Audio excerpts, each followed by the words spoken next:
नमस्कार दोस्तों, मैं अमर कुमार। आज से हम लोग फिर शुरू कर रहे हैं झारखंड का करंट अफेयर्स जो फरवरी महीने का है। इससे पहले हम लोग जनवरी 2023 का देख चुके हैं, जो आप पिछली वीडियो में जाकर के झारखंड सीरीज करके एक प्लेलिस्ट है, वहां से जाकर के देख सकते हैं। तो आज शुरू करेंगे फरवरी 2023 का, जानेंगे कि फरवरी 2023 में कौन से इंपॉर्टेंट झारखंड में करंट अफेयर्स के पार्ट है। इसके बाद हम लोग शुरू करेंगे मार्च का, और वो भी इसी वीक में किसी दिन आपके सामने यूट्यूब पे आ जाएगा। और इसके अगर जो भी पीडीएफ है जो आज हम लोग देखेंगे, उसका पीडीएफ आपको टेलीग्राम से जाकर के मिल सकता है। यहाँ से जाकर के आप ले सकते हैं, फिर भी मैं इसका लिंक डिस्क्रिप्शन में डाल दूंगा, उसे आप देख सकते हैं। तो दोस्तों, शुरू करने से पहले जो रिक्वेस्ट है कि अगर आप पहली बार देख रहे हैं तो चैनल को सब्सक्राइब करिए, वीडियो को लाइक जरूर करें और इसे अपने शेयर दोस्तों के साथ जरूर से जरूर करें, ताकि उनको भी अधिक से अधिक इस संबंध में फायदा हो सके। तो चलिए शुरू करते हैं झारखंड का करंट अफेयर्स फरवरी 2023 का। पहला है कि झारखंड का बेतला नेशनल पार्क से लुप्त हो गए हैं वाइल्ड डॉग। 1 फरवरी 2023 को ये न्यूज आई थी कि झारखंड का जो बेतला नेशनल पार्क है, उसमें 200 संख्या में पाए जाने वाइल्ड डॉग यानी कि कोइया, इस नाम को याद रखिएगा, कोइया अब लुप्त हो गए हैं। 2010 के बाद से उन्हें नहीं देखा गया है। 1974 में पलामू टाइगर रिजर्व की स्थापना के समय से ही बेतला नेशनल पार्क में वाइल्ड डॉग की उपस्थिति पाई जाती थी, जो अब नहीं पाई जा रही है। कब से? 2010 से देखा ही नहीं गया है, इसलिए अब उसे लुप्त प्राय प्राणी प्रजाति में डाल दिया गया है। किसे? वाइल्ड डॉग को। और कोइया क्या है, जिसके बारे में अभी हम लोग चर्चा किए थे।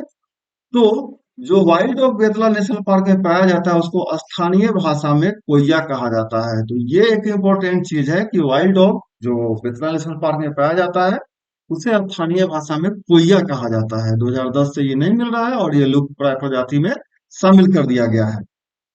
बेतला नेशनल पार्क में ही नुनाही ग्रास प्लांट के पास इनकी उपस्थिति पाई जाती थी। बड़े बड़े पत्थरों की गुफा है, और जब ये शिकार करते थे वाइल्ड डॉग, तो शिकार करने के बाद वापस यहीं पे आकर के छिप जाते थे।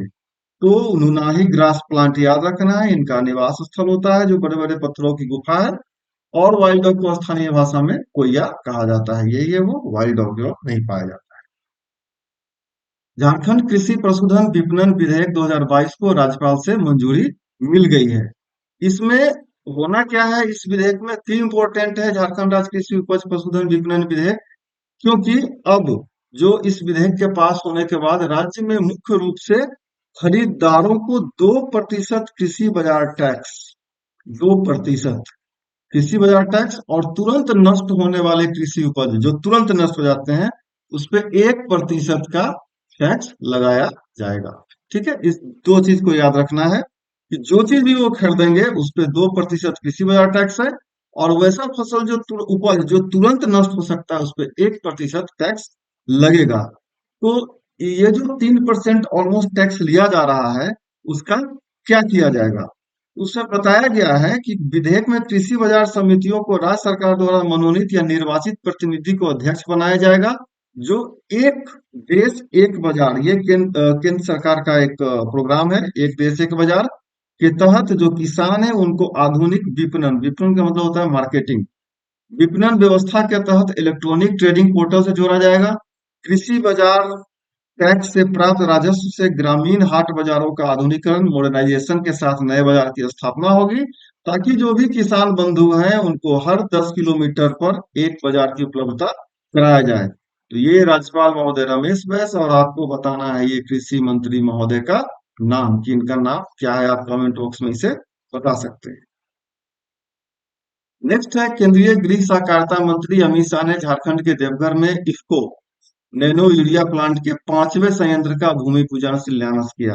तो एक पहला ही लाइन में इस चीज को याद रखना है कि जो इफ्को का यूरिया प्लांट लग रहा है, उसका पांचवा, फिफ्थ फैक्ट्री झारखंड के देवघर में लगने वाला है। ठीक है, नैनो यूरिया प्लांट का। तो 4 फरवरी का ये न्यूज है कि केंद्रीय गृह और सहकारिता मंत्री अमित शाह, पहले मैं बता दूं कि इसी सरकार में पहली बार सहकारिता मंत्रालय बनाया गया है, जिसके मंत्री अमित शाह ही है।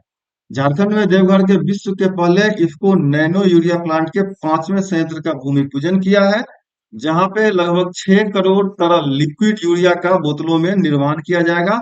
यानी कि जो यूरिया का बैग अभी 50 kg का और 25 kg का आप देखते हैं, वो एक बोतल में आ जाएगा लिक्विड के फॉर्म में। ठीक है, किसानों की सहकारिता में बने इफ्को ने विश्व में सर्वप्रथम तरल नैनो यूरिया बनाया है, और अब डीएपी डीएपी यानी कि डी अमोनियम फॉस्फेट को भी लिक्विड फॉर्म में बनाने की बात की जा रही है, ताकि वो तरलता के साथ किसानों को छोटे में उपलब्ध हो जाए बोतल में। और जो बोरा जो बैग्स है उसकी जो साइड इफेक्ट है वो खत्म हो जाए बाजार से। तो अगर पांचवा संयंत्र देवघर में, झारखंड के देवघर में लगाया जा रहा है, तो याद रखना है कि इफ्को का पहला नैनो फर्टिलाइजर यूनिट कहाँ लगा था? कलोल, गुजरात में। और ये 2021 में शुरू की गई थी प्रधानमंत्री मोदी जी के द्वारा। ठीक है, याद रखना है कि पहला प्लांट कलोल गुजरात में है, और पांचवा अभी जो शुरू हो रहा है वो झारखंड के देवघर में। लोहरदगा में दो दुर्लभ प्रवासी पक्षी दिखे हैं, दो दुर्लभ प्रवासी पक्षी। ठीक है, तो इनका जो नाम है गरुड़, और स्थानीय नाम है गंगा गंगूर नजर आए हैं, फिर भी इसको हम लोग पढ़ लेते हैं कि झारखंड के लोहरदगा में 149 वर्ष बाद कछमाची स्थित नंदी धाम में दो दुर्लभ प्रवासी पक्षी lesser adjutant lesser adjutant stork, फिर से नाम याद रखिएगा, लेसर एडजुटेंट स्टार्क हिंदी नाम गरुड़ और स्थानीय नाम ये है इसका गांडा गंदूर, नजर आए हैं। इससे पहले लोहरदगा में 1874 में 1874 में गरुड़ दिखा था। हालांकि झारखंड में वर्ष 2011 से साहिबगंज की उधवा लेक बर्ड सेंचुरी में चार की संख्या में लुप्त प्राय पक्षी नए आए थे। 2012 में सरायकेला खरसावां में जो रंगा माटी है वहां पे एक गरुड़ नजर आया था। इस चीज को याद रखना है। और जो व्यक्ति को दिखा था वो है वाइल्ड लाइफ बायोलॉजिस्ट संजय खाखा। इनको दिखा था 5 फरवरी 2023 को। वर्ल्ड वॉचिंग के दौरान ये पक्षी नंदी धाम के स्थित दलदली इलाके के ऊपर पेड़ पर इनको नजर आया था। संजय खाका जो वाइल्ड लाइफ बायोलॉजिस्ट है वो बताया कि गरुड़ पक्षी वयस्क है, इसकी लंबाई 55 इंच है, और ये ऊंचे पेड़ पर ही रहता है ताकि आम लोगों की नजर से ये दूर रह सके। International union for conservation of nature यानी यूएन, जब आप जेपीएससी की तैयारी करेंगे तो आईसीयूएन को पढ़ना है। स्टार्क यानी सारस प्रजाति के पक्षी लेस्टर एड्जुटेंट स्टार्क को 2020 में लुप्त प्राय पक्षी की श्रेणी में चिन्हित कर चुकी है। तेजी से कम होती इन पक्षियों की संख्या को देखते हुए इन्हें विलुप्त प्राय यानी रेड लिस्ट कैटेगरी में शामिल कर दिया गया है। तो याद रखना है जो दिखा गया है पक्षी वो है लेसर एड्जुटेंट स्टार्क, हिंदी का नाम गरुड़, और स्थानीय नाम दिया गया है इसका गांडा गंदूर। इस चीज को याद रखना है। कहाँ पे दिखा गया है? तो ये लोहरदगा में है। नेक्स्ट, सिमडेगा में आदि मानव के साक्ष्य मिले हैं। सिमडेगा में हम लोग सिमडेगा को जानते हैं, ये प्राकृतिक सुंदरता, हॉकी और आदिवासी बहुल जिले के रूप में है, जहाँ पे कि ये आदि मानव का साक्ष्य मिला है। डॉक्टर अंशुमाला तिर्की व बालेश्वर कुमार बेसरा ये दो ऐसे खोज करने वाले व्यक्ति हैं जिनको ये मिला है इनके रिसर्च प्रोजेक्ट के दौरान। तो ये जब घूम रहे थे तो यहाँ आदि मानव द्वारा बनाया गया शैल चित्र मिला है। ये शैल चित्र बीरू, पंगरू, घोसरा, छुड़िया, उड़ना पानी, कोलेबिरा के भंवर तथा जलडेगा के परवा जैसे स्थानों में मिला है। ये शैल चित्र मुख्यतः लाल व सफेद रंगों से बनाई गई है। ठीक है, लाल और सफेद रंगों से बनाई गई है। इन चित्रों में आखेट यानी शिकार, जंगली जानवर, डोमेस्टिकेशन व ज्यामितीय आकृतियां पाई गई है। किरसई प्रखंड के डोडीजोर गांव में नवपाषाण कालीन भूभस प्रमुख रूप से मिले हैं। ये 500 से भी ज्यादा संख्या में मिले हैं। चित्रों को देखने से ऐसा लगता है कि ये चित्र मध्य पाषाण काल से लेकर के नव पाषाण काल तक के हैं। तो ये फैक्ट एक है कि जो चित्र मिले हैं वो मध्य पाषाण से लेकर के नव पाषाण काल तक के हैं। तो जो ये अंजू वाला तिर्की और बालेश्वर कुमार है, ये स्वतंत्र रूप से अपना काम करते हैं। Council of Indian council of social science research project के रिसर्च एसोसिएट हैं। और बालेश्वर कुमार मिश्रा स्वतंत्र है, भारतीय सामाजिक विज्ञान अनुसंधान नई दिल्ली के परियोजना में अनुसंधान सहायक है। ये दोनों का रिसर्च जो है वो इंडिपेंडेंट तरीके से है, इस पे किसी का भी योगदान नहीं किया गया है। Influencer book of world record राष्ट्रीय प्रतिष्ठा अवार्ड से सम्मानित गुमला के युवा। ये जो युवा आपको दिख रहे हैं इनको influencer book of world record और राष्ट्रीय प्रतिष्ठा अवार्ड से सम्मानित किया गया। इन्होंने दो ऐप बनाया, एक द जोहार झारखंड और मुस्कुराइए आप गुमला में है। इसके द्वारा ये कर क्या रहे हैं कि जितना सारा भी राज्य में जो टूरिज्म स्पॉट है, घूमने वाले जितने जगह है उसका प्रचार प्रसार कर रहे हैं। और साथ ही ये प्रकृति संरक्षण पर भी काम कर रहे हैं। तो याद रखना है कि influencer book of world record और राष्ट्रीय प्रतिष्ठा अवार्ड गुमला के युवकों को मिला है। नाम बहुत ज्यादा है, फिर भी मैं पढ़ दे रहा हूँ। मोहम्मद दिलशाद, उमा सिंह, श्रेया पांडे, रंजू कुमारी, रवि कुमार रंजन, ऋषभ धीरज, शशिकांत को यह पुरस्कार दिया गया है। तो दो ऐप है, द जोहार झारखंड ऐप और मुस्कुराइए आप गुमला में है, इन्हीं को ये अवार्ड मिला है। नेक्स्ट है जमशेदपुर के बोकारो, सॉरी झारखंड के जमशेदपुर बोकारो धनबाद में बनेगा सॉफ्टवेयर टेक्नोलॉजी पार्क। याद रखना है कि दो अपने पास पहले से है, कहाँ पे, एक रांची में और एक देवघर में। अगर ये तीनों जगह बन गया तो झारखंड में 5 सॉफ्टवेयर टेक्नोलॉजी पार्क हो जाएगा। ठीक है। और इसके बनाने वाले हैं केंद्रीय इलेक्ट्रॉनिक और सूचना प्रौद्योगिकी मंत्रालय के अंतर्गत एक इंडिपेंडेंट स्वायत्त संस्था है software technology parks of India. यही यहाँ पे जमशेदपुर, बोकारो और धनबाद में सॉफ्टवेयर टेक्नोलॉजी पार्क बनाएंगे। ये हो जाने से पूरा 5 हो जाएगा। झारखंड के रांची और देवघर में पहले से ही इससे पार्कों का गठन हो चुका है। झारखंड से 8 लड़कियों का सिंगल गर्ल चाइल्ड फेलोशिप 2023 में चयन हुआ है। ये सिंगल गर्ल चाइल्ड फेलोशिप क्या है कि वह लड़की जो अपने घर में अकेले है, अकेले का मतलब अलग से उसके पास कोई भाई बहन नहीं है, यदि वह जुड़वा संतान के रूप में जन्म ली है, पहला ही बच्चा जुड़वा है, तो उसमें भी अगर कोई एक लड़की है तो उसको चुना जा सकता है, जिसमें 8 लड़की झारखंड की है और यह यूजीसी के द्वारा चुना जाता है। तो कौन कौन है झारखंड की? आर्य राज, अंशुका सतपथी, प्रकरना गांगुली, कुमारी प्रियंका, नेहा चक्रवर्ती, प्रांजल शाह, शिप्रा हर्ष व उषाही आई शामिल है। पूरे देश से 1129 लड़कियों का चयन किया गया है और यह शिक्षा को बढ़ावा देने के लिए और रिसर्च कार्य करने के लिए दिया जाता है। फेलोशिप 5 वर्ष के लिए होती है, जिसमें जूनियर फेलोशिप को 31,000 रुपए प्रति माह, सीनियर को 35,000 रुपए प्रति माह और जो दिव्यांग है उनको भी 35,000 रुपए प्रति माह मिलता है। लाभार्थी जो भी हो उनको छात्रावास हॉस्टल की भी सुविधा मिलेगी। जो मानविकी और सामाजिकी विज्ञान के छात्र होंगे उनको हर साल 10-10 हजार रुपए 2 वर्ष के लिए और 25,000 रुपए शेष कार्यकाल के लिए दिए जाएंगे, ताकि वो अपना कुछ अन्य खर्च मोबाइल इंटरनेट वगैरह में यूज कर सके। वही जो विज्ञान इंजीनियरिंग टेक्नोलॉजी के छात्र होंगे उन्हें 12-12 हजार रुपए 2 वर्ष के लिए और रेस्ट जो समय बच गया 5 साल में दो 12 हजार रुपए है और जो बचे हुए समय 3 साल के लिए उसके 25,000 रुपए शेष काल के लिए दिए जा जाएंगे और दिव्यांग छात्रा को पाठक सहायता के लिए प्रति माह 3,000 रुपए दिया जाएगा। इस तरह से यह भारत सरकार का यूजीसी के द्वारा जो ये प्रोग्राम चलाया जा रहा है, जिसका नाम आपको याद रखना है, Savitri by Phule single girl child fellowship. ये यूजीसी के द्वारा चलाया जाता है। Savitribai Jyotirao Phule single girl child fellowship, ये महाराष्ट्र का है। आप जब हिस्ट्री पढ़ते होंगे महिलाओं के योगदान में, तो इनको आप कभी भूल ही नहीं सकते हैं। तो याद रखिएगा, Savitribai Jyotirao Phule single girl child fellowship जो यूजीसी के द्वारा दिया जाता है, जिसमें झारखंड के 8 लड़कियों का सिलेक्शन हुआ है।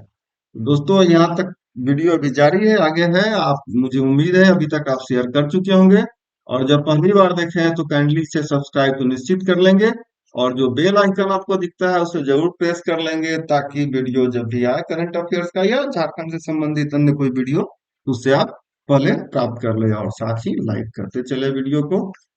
अगला है, राज्यपाल ने तीसरी बार लौटाया वित्त विधेयक। यह एक बड़ा हास्यास्पद बात है कि वित्त विधेयक को 3 बार राज्यपाल लौटा दिए हैं। फिलहाल यह जान लेते हैं कि इस वित्त विधेयक का मूल उद्देश्य क्या था। इस विधेयक का मूल उद्देश्य है मुद्रांक शुल्क यानी कि स्टाम्प ड्यूटी में वृद्धि करना और इससे राज्य के राजस्व संग्रह में वृद्धि की जा सकती थी। अब इसमें प्रॉब्लम क्या हुआ कि क्यों राज्यपाल 3 बार लौटा दिए हैं, ठीक है। तो यहाँ देखते हैं, इससे पहले इस वित्त विधेयक को 2 बार बिना स्वीकृति के लौटा चुके हैं। राज्यपाल ने पहली बार 2022 में हिंदी और अंग्रेजी संस्करण के रूपांतरण में विभिन्न विसंगतियों के कारण लौटा दिया। इसके बाद राज्य सरकार द्वारा संशोधित विधेयक को बिना झारखंड विधानसभा से, ठीक है, जबकि ये आप जब पॉलिटी पढ़े होंगे तो जानते हैं कि जब भी कोई विधेयक को संशोधित किया जाता है तो उसे पुनः विधानसभा से पास कराया जाता है, लेकिन यहाँ पे नहीं कराया गया था और उस समय ये प्रशासनिक बहुत बड़ी गलती थी। तो विभागीय स्तर से सीधे राज्यपाल के लिए भेज दिया गया था और राज्यपाल उस समय प्रशासनिक जो अधिकारी थे उनसे बड़ी नाराज हुए थे उन्होंने कहा था कि यह धन विधेयक है और इसे दोबारा भेजने के लिए विधानसभा से पारित कराना आवश्यक है, लेकिन राज्यपाल को सीधे अपने स्तर से बिना प्राप्त किए हुए यानी विधानसभा से अनुमति प्राप्त किए हुए भेज दिया गया था। ठीक है, तो ये दो बार 3 बार लौटा दिया गया था। इस न्यूज को इस बार भी याद रखना है, इसलिए याद रखना है इसका नाम। ये 3 बार, पहली बार ऐसे झारखंड में हुआ है कि कोई विधेयक 3 बार राज्यपाल के यहाँ से लौटा और जिसमें इतनी बड़ी प्रशासनिक चूक हुई थी। नेक्स्ट है, यूजीसी रेगुलेशन 2018 नियमावली को मंजूरी दी गई है। इस मंजूरी में क्या है कि जो अभी असिस्टेंट प्रोफेसर की जब नियुक्ति आएगी, इस नियुक्ति में जो पीएचडी करने वाले थे इनकी मान्यता को लगभग खत्म कर दिया गया है, यानी कि अब जो नेट या राज्य सरकार द्वारा जो सेट एग्जाम लिया जाएगा उससे पास व्यक्ति जो है वो डायरेक्ट असिस्टेंट प्रोफेसर का फॉर्म भर सकते हैं। इस नियमावली से पहले पीएचडी होना अनिवार्य था, अभी हटा दिया गया है। ठीक है, लेकिन इस चीज को याद रखना है कि जो पीएचडी कर लेते हैं उनको 30 पॉइंट दिया जाता है, क्योंकि इस नियुक्ति में आपके एमए का, आपके नेट का स्कोर, आपके सेट का स्कोर और पीएचडी का स्कोर, ये सारे स्कोर को इंटरव्यू के साथ जोड़ा जाता है। तो केवल पीएचडी करने वालों का 30 पॉइंट है। तो आप असिस्टेंट प्रोफेसर के लिए नेट और सेट के लिए क्वालिफाई तो हो रहे हैं, लेकिन पीएचडी अगर कोई कर रखा है तो उससे आप 30 पॉइंट पीछे ऑलरेडी चल रहे हैं। तो ठीक है, आप इस चीज को समझ सकते हैं कि 30 पॉइंट पीछे एक बहुत बड़ा मार्जिन रखता है। तो अब जो जेपीएससी है वो कह रहा है कि हम जेट का एग्जाम यानी कि झारखंड एलिजिबिलिटी टेस्ट लेंगे, और जब हो तो आप इसमें अगर एलिजिबल है तो जरूर आइए। तो फिलहाल ये यूजीसी रेगुलेशन को राज्य सरकार द्वारा मान लिया गया है। रक्षक ऐप, झारखंड का सिमडेगा एक ऐसा जिला बना है जहां पे कि ये रक्षक ऐप का निर्माण किया गया है। ठीक है, पहला जिला है सिमडेगा, पहला जिला जहां रक्षक ऐप का निर्माण किया गया है। तो इस एप्लीकेशन का उपयोग इमरजेंसी स्थिति में किया जा सकता है, जहां एक बटन क्लिक करने पर एप्लीकेशन एसएमएस को 4 अलग-अलग रिलेटिव फ्रेंड्स नंबर पर करंट लोकेशन पर भेजेगा और आपातकालीन नंबर पर वॉइस कॉल भी किया जा सकता है। तो याद रखना है कि रक्षक ऐप झारखंड में सिमडेगा जिला में पहला जिला है जहां पे ये लॉन्च किया गया है, ताकि इमरजेंसी में आप अपने अलग अलग रिलेटिव फ्रेंड से संपर्क कर सकें। महत्वपूर्ण चीज है, झारखंड के नए राज्यपाल सीपी राधाकृष्णन बनाए गए हैं, जो पहले के राज्यपाल रमेश बैस का स्थान लेंगे। ठीक है, सीपी राधाकृष्णन को झारखंड का राज्यपाल बनाया गया है, वही झारखंड के राज्यपाल रमेश बैस को महाराष्ट्र के राज्यपाल के रूप में नियुक्ति दी गई है। और सीपी राधाकृष्णन झारखंड के 11वें गवर्नर होंगे। सीपी राधाकृष्णन दक्षिण भारत में बीजेपी के सबसे वरिष्ठ और सम्मानित नेताओं में से एक है। वो 2 बार कोयम्बटूर से लोकसभा का चुनाव जीते हैं, तमिलनाडु बीजेपी के प्रदेश अध्यक्ष भी रहे हैं और बीजेपी के राष्ट्रीय कार्यकारिणी समिति के सदस्य हैं। ये याद रखना है, आदरणीय गवर्नर महोदय जो 11वें गवर्नर झारखंड के बने हैं। अगर झारखंड नगर पालिका संशोधन विधेयक 2022 को स्वीकृति मिली है, इसमें क्या कर दिया गया है, जो रोस्टर होता था उस रोस्टर में से एक शब्द को हटा दिया गया है। ठीक है, वो शब्द रोस्टर रोटेशन को, यानी कि जो सीटें पहले एससी के लिए आरक्षित थी वो सीटें अब सीटें एसटी या अन्य रिजर्व कैटेगरी के लिए आरक्षित किए जा सकेंगे। ठीक है, हुआ क्या कि रांची चुनाव के नगर निगम के मेयर पद के लिए एसटी से हटाकर एससी के लिए कर दिया गया था। इसका कई संगठनों ने विरोध किया, तो राज्य सरकार नियम में संशोधन के लिए झारखंड विधानसभा में विधेयक लेकर आई और इस विधेयक का तो विरोध हुआ ही हुआ, लेकिन इसे राज्यपाल के पास भेज दिया गया है स्वीकृति के लिए। तो याद रखना है कि इसमें हुआ क्या, निगम और ये जो मेयर और अध्यक्ष हैं उनका चुनाव जनसंख्या के आधार पर आरक्षित वर्ग के लिए आरक्षण तय किया जाएगा, यानी कि मेयर और अध्यक्ष पद का चुनाव रोस्टर के आधार पर नहीं होगा। झारखंड के नए डीजीपी बने हैं अजय कुमार सिंह, डीजीपी महोदय हैं। जो पूर्व डीजीपी थे उनका नाम आपको पता होना चाहिए, 1918 बैच के नीरज सिन्हा थे। इनके बाद बनाए गए हैं झारखंड के नए डीजीपी अजय कुमार सिंह। 10वीं राष्ट्रीय रेस वॉक चैंपियनशिप संपन्न, इसमें झारखंड को कोई भी पद नहीं मिला है, यानी कोई भी पुरस्कार नहीं मिला है। बस याद रखना है कि ये नेशनल रेस वॉक चैंपियनशिप था जो रांची में किया गया है और ये 10वां था। ठीक है, इस चीज को याद रखना है। क्योंकि झारखंड को इसमें कोई पद मिला ही नहीं है, तो इसमें और कोई इंपॉर्टेंट फैक्ट बनेगा नहीं, बस याद रखना है कि 10वीं राष्ट्रीय रेस वॉक चैंपियनशिप रांची में संपन्न की गई। रांची को दो अंतर्राष्ट्रीय प्रतियोगिता की मेजबानी का मौका मिलेगा, ठीक है। इसमें से एक एथलेटिक्स है और दूसरा हॉकी का है। खेल निदेशक सरोजनी लकड़ा, ये अपने आप में जिन युवाओं को, जिन परीक्षार्थियों को, विद्यार्थियों को लगता है कि हम इस पद पे आ गए हैं, इसके आगे क्या है, उन लोगों को इनके बारे में जानना चाहिए, सरोजनी लकड़ा मैडम के बारे में। ये या कभी मिलिए इनसे, बहुत मिलनसार है, ये आपको बताएंगे भी कि क्या आगे करना चाहिए। फिलहाल हम ये समझ लेते हैं कि दो प्रतियोगिता जो है वो एक एथलेटिक्स है और दूसरा हॉकी होगा। और हॉकी इंडिया के महासचिव भोलानाथ सिंह है और ये झारखंड हॉकी के अध्यक्ष भी है। तो ये तीन फैक्ट आपके पास है इसमें से, बाद बाकी आप पढ़ के, चूंकि इसका पीडीएफ आपको टेलीग्राम में मिल जाएगा तो इसे आराम से आप पढ़ सकते हैं। तीन फैक्ट याद रखिएगा कि एथलेटिक्स का, दो मेजबानी में एक एथलेटिक्स, दूसरा हॉकी, और जो खेल निदेशक है वो सरोजनी लकड़ा मैडम है। हॉकी इंडिया के महासचिव है भोलानाथ सिंह और यही हॉकी झारखंड के अध्यक्ष भी है। नेशनल पावर लिफ्टिंग चैंपियनशिप में झारखंड को 21 गोल्ड मेडल समेत 32 पुरस्कार मिले हैं और ये हुआ कहाँ है, छत्तीसगढ़ के भिलाई में। ठीक है, तो 21 गोल्ड के सहित 32 पुरस्कार टोटल मिला है। 21 गोल्ड, 7 सिल्वर, 4 ब्रोंज समेत कुल 32 पदक मिले हैं। और जो इसमें से झारखंड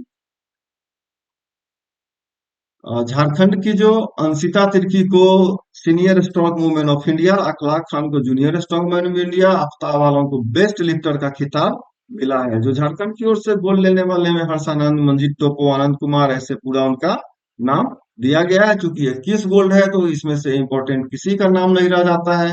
इंपॉर्टेंट अगर इसमें से क्वेश्चन कोई आ सकता है तो है झारखंड की अंशिता तिर्की, जो senior strong women of India बने हैं। ये सबसे ज्यादा इंपॉर्टेंट क्वेश्चन है। और याद रखना ये हुआ क्या है, छत्तीसगढ़ के जिले में। नेक्स्ट है, संगीत नाट अकादमी अवार्ड से सम्मानित हुए बांसुरी वादक पंडित चेतन जोशी। राष्ट्रपति महोदया के द्वारा चेतन जी को पुरस्कार दिया गया है। तो इसके बारे में थोड़ा डिटेल जान लेते हैं। माननीय राष्ट्रपति द्रौपदी मुर्मू नई दिल्ली में झारखंड के बोकारो जिले के प्रसिद्ध बांसुरी वादक पंडित चेतन जोशी को संगीत नाट्य अकादमी अवार्ड 2019 के पुरस्कार से सम्मानित किया है। पंडित चेतन जोशी भारतीय संगीत के जाने माने बांसुरी वादक है, जो 25 साल से बोकारो में है और संगीत जगत में उनका बहुत ज्यादा योगदान। उनका जो कैरियर शुरुआती था 1987 में सेक्टर 5 के गुरु गोविंद सिंह विद्यालय में बतौर संगीत शिक्षक की हुई। 88 में वहां से डीपीएस सेक्टर 4 में चले गए, संगीत शिक्षक बने। फिर डीपीएस बोकारो में 2012 तक वो विभिन्न पद पर काम करते रहे। फिर 12 में ही ग्रेटर नोएडा में रहकर भारतीय संगीत, शास्त्रीय संगीत और बांसुरी का प्रचार प्रसार करने लगे हैं। इनके द्वारा एक शैली विकसित की गई है, ठीक है, बांसुरी बजाने की अद्वितीय शैली विकसित की गई है और यही उनकी पहचान है। ठीक है, उनके द्वारा विकसित की गई एक ही बांसुरी में 3.5 सप्तक बजाने की पद्धति है। एक ही बांसुरी में 3.5 सप्तक बजाने की पद्धति का उल्लेख है, जिसको कई रिसर्च पेपर में यह सम्मानित प्रकाशित हो चुका है। पंडित चेतन जोशी को झारखंड सरकार की ओर से राज्य का सर्वोच्च कला सम्मान राजकीय सांस्कृतिक सम्मान 2006 भी मिल चुका है। बाद में की उनको सुरमणि बिस्मिल्लाह सम्मान, सरस्वती सम्मान, महाराज स्वाति थिरुमल अवार्ड, स्वर समाज सेवा कला रत्न सम्मान, संगीत अवार्ड, संगीत भारती अवार्ड, तेजस्वी सम्मान भी मिल चुका है। तो इसे याद रखना है कि संगीत नाट्य अकादमी का 2019 का झारखंड से जो पुरस्कार प्राप्त करने वाले हैं वो है पंडित चेतन जोशी। राष्ट्रपति पुरस्कार के लिए कोडरमा के अरकोछा और कंझाटांड गांव का चयन किया गया है। इन दो गांवों ने किया ऐसा क्या है, इन्हें पुरस्कार मिल गया, तो जानते हैं। कोडरमा के जरगा पंचायत स्थित कंझाटांड सिंगल सॉरी कोडरमा जिले में संचालित जल शक्ति अभियान, पहला जो अरकोसा है, जल शक्ति अभियान के लिए कैच द रेन, यानी कि बारिश के पानी को रोकने के लिए कोडरमा के जरगा पंचायत स्थित कंझाटांड को, और सिंगल यूज प्लास्टिक उस गांव में इस्तेमाल नहीं हो रहा है, जो मरकच्चो के अरकोसा पुनर्वास गांव का चयन राष्ट्रपति पुरस्कार के लिए किया गया है। यानी कि ये बारिश के पानी से संबंधित है, कैच द रेन के लिए। और ये सिंगल यूज प्लास्टिक अपने गांव में इस्तेमाल नहीं करते हैं, याद रखना है कोडरमा को।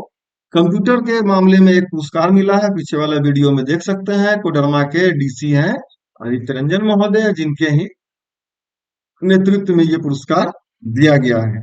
जिले में नीलांबर पीताम्बर जल समृद्धि योजना, बिरसा बागवानी योजना, कृषि योजना में संचालित जितने भी योजनाएं हैं, और जल शक्ति मंत्रालय, पेयजल स्वच्छता विभाग और जल संसाधन विभाग की योजनाओं को भी बेहतर तरीके से क्रियान्वयन किया जा चुका है। तो याद रखना है कि जल शक्ति अभियान के तहत catch the rain, single use plastic मुक्त के लिए कंजाटांड और कोसा गांव का चयन राष्ट्रपति पुरस्कार के लिए किया गया है। भारतीय महिला फुटबॉल टीम में राष्ट्रीय कैंप के लिए सिमडेगा की दो महिला फुटबॉलर चयनित की गई है। और दोनों कौन है? एक है विकसित वारा और दूसरा है सेलिना डांग। याद रखना है नाम, विकसित वारा और सेलिना डांग। तो ये कहाँ के हैं? विकसित वारा सिमडेगा के कोलेबिरा प्रखंड के रसिया के दो काटोली की है, वहीं सेलिना डांग बानो प्रखंड की बाकी पंचायत के हेलगा रहा गांव की रहने वाली है। तो ये दो इंपॉर्टेंट चीज है, इनका नाम और ये किस जिले से आते हैं, इनका चयन भारतीय महिला फुटबॉल के राष्ट्रीय टीम में कर लिया गया है। तो ये दोस्तों खत्म हो गया है फरवरी 2023 का। शीघ्र ही हम लोग मार्च 2023 का वीडियो करंट अफेयर का आपके लिए लेके आएंगे। और फिर मैं कह रहा हूं कि करंट अफेयर के लिए कोई एक स्थानीय अखबार, कोई भी एक स्थानीय अखबार डेली आप पढ़िए, जिससे आपका करंट अफेयर मजबूत हो। इसका पीडीएफ आपको कहाँ से मिलेगा? टेलीग्राम लिंक डिस्क्रिप्शन में है, वहां से आप इसे प्राप्त कर सकते हैं। और अगर आप पहली बार वीडियो देख रहे हैं तो ये रिक्वेस्ट है कि चैनल को सब्सक्राइब करें, वीडियो को लाइक करें और इसे अपने दोस्तों के साथ शेयर जरूर से जरूर करें। और जब सब्सक्राइब करें तो बेल आइकन को जरूर प्रेस करें, ताकि वीडियो आपके पास सबसे पहले पहुंच जाए। और इसी के साथ आप लोगों का थैंक यू, बहुत बहुत धन्यवाद जो आप जुड़े रहे, बने रहिएगा। Thank you.